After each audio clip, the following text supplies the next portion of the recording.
Good morning प्यारे बच्चों। कक्षा 12 के रसायन में हम लोग अध्ययन कर रहे थे एल्कोहल, फिनॉल और ईथर का, और अब ये खंड अध्ययन में समाप्ति की ओर है।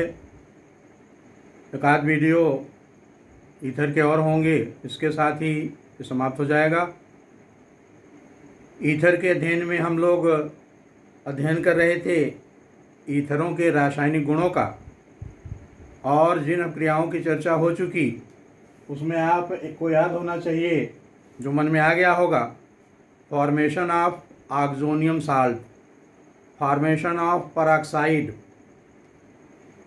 वायु की उपस्थिति में डाई एथिल ईथर परऑक्साइड बनाते हैं। बहुत विस्फोटक रसायन हैं, इसीलिए ईथर के नमूनों की, पुराने नमूनों की उपयोग के पहले इनकी जांच करना आवश्यक होता है।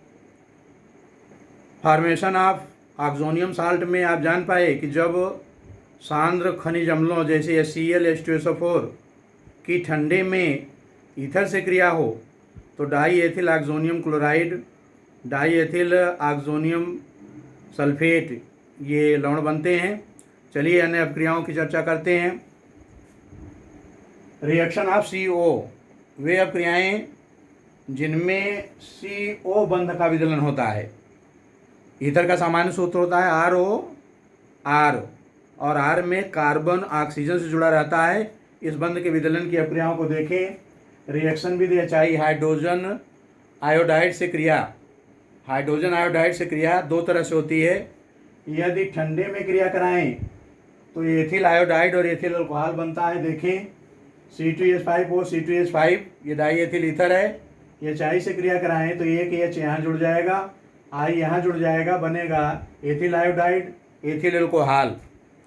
यदि गर्म HI की क्रिया कराएं तब केवल एथिल आयोडाइड बनते हैं, एथिल अल्कोहल नहीं बनता। देखें, C2H5O C2H5 + 2HI बनेगा 2C2H5I + H2O। तो इसमें एथिल आयोडाइड नहीं बनेगा, नहीं इसमें एथिल अल्कोहल नहीं बनेगा, बल्कि दोनों अणु एथिल आयोडाइड के बनेंगे। यदि एरोमेटिक ईथर हो, एल्किल एरिल ईथर हो, और HI से क्रिया कराएं, गर्म करें 100 डिग्री सेल्सियस, 100 डिग्री सेल्सियस ताप तक गर्म कर दें। ये एनिसोल है, एनिसोल को हाइड्रोजन आयोडाइड के साथ 100 डिग्री सेल्सियस ताप तक गर्म करें तो फिनॉल बनता है और मेथिल आयोडाइड। अब इसमें आप गलती यह नहीं करेंगे कि बना दें मेथिल अल्कोहल और फेनिल क्लोराइड या क्लोरोबेंजीन, यहाँ Cl और यहाँ OH को नहीं जोड़ेंगे, सदैव फिनॉल बनता है और एल्किल हैलाइड बनते हैं। रिएक्शन विद PCl5, अगली अभिक्रिया है फास्फोरस पेंटाक्लोराइड से क्रिया।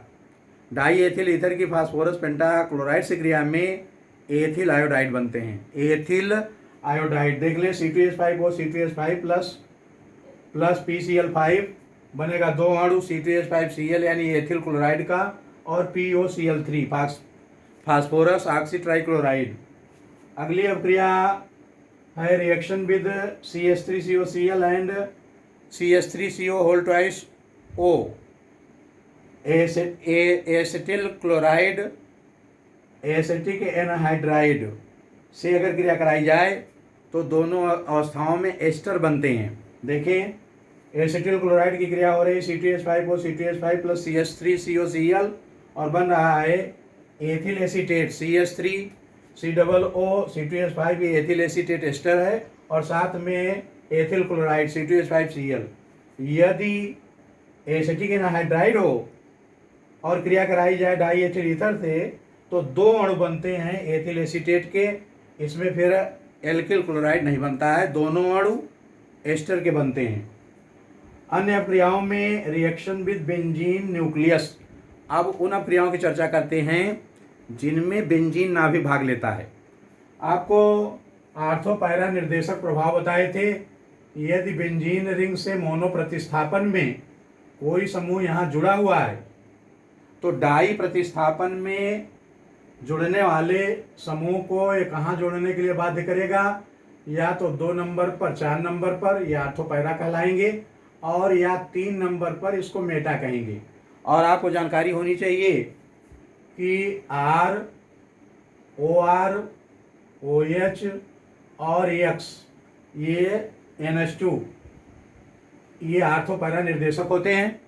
और इसमें जो बेंजीन वलय से जुड़ा है उसको देखिए आप, जो जुड़ा है वो है OCH3, CH3R है, इसका मतलब OR, और OR आर्थो पैरा निर्देशक होता है।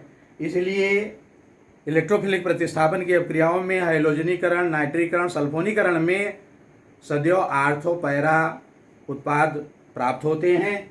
ब्रोमीन से क्रिया करा दें एनिसोल की, ब्रोमीन से क्रिया कराएं एनिसोल की, तो बनेगा ortho bromo anisole, para bromo anisole. Hydrogen वाहक अनुपस्थित हो तब ऐसा होगा। यदि हाइड्रोजन वाहकों की उपस्थिति में क्रिया कराएं, जैसे आयरन की उपस्थिति में, तब प्राप्त होता है 2,4,6 ट्राई ब्रोमो एनिसोल। नाइट्रेशन कराया जाए एनिसोल को सांद्र H2SO4 की उपस्थिति में सांद्र HNO3 के साथ अपकृत कराएं, तो एक हाइड्रोजन परमाणु का नाइट्रो समूह NO2 द्वारा प्रतिस्थापन होगा और बनेगा ortho nitro anisole, para nitro anisole. Sulphonation कराएं एनिसोल की सांद्र H2SO4 से क्रिया करा दें, तो SO3H सल्फोनिक समूह द्वारा हाइड्रोजन का विस्थापन होगा और ये आर्थो पैरा स्थिति में होगा। तो अगर क्रिया कराएंगे तो प्राप्त होगा आर्थो मेथॉक्सी, ये मेथॉक्सी है, ortho methoxy benzene sulphonic acid और para methoxy benzene sulphonic acid. तो प्यारे बच्चों, ये क्रियाएं याद करना बहुत सरल है। रिएक्शन आप ये चाहिए, ये परीक्षा की दृष्टि से महत्वपूर्ण है, इसको अलग से ध्यान रखिएगा कि ठंडे में और गर्म अवस्था में कौन कौन से उत्पाद बनते हैं। शेष रिएक्शन विद PCl5 और reaction with CH3COCl, CH3CO twice O, इनको ध्यान में रखिए। और ये अभिक्रियाएं बेंजीन न्यूक्लियस की अभिक्रियाएं हैं, ब्रोमीनेशन, नाइट्रेशन, सल्फोनेशन, ये एक बार में ही याद हो जाएंगी, क्योंकि OCH3 जो एनिसोल में जुड़ा हुआ है मोनो प्रतिस्थापन में, वो आर्थो पैरा निर्देशक है, तो आर्थो पैरा उत्पाद ही प्राप्त होंगे। आज के वीडियो में यहीं तक, अगले वीडियो में शेष गुणों की चर्चा कर देंगे। ये खंड अध्ययन समाप्त हो जाएगा। धन्यवाद।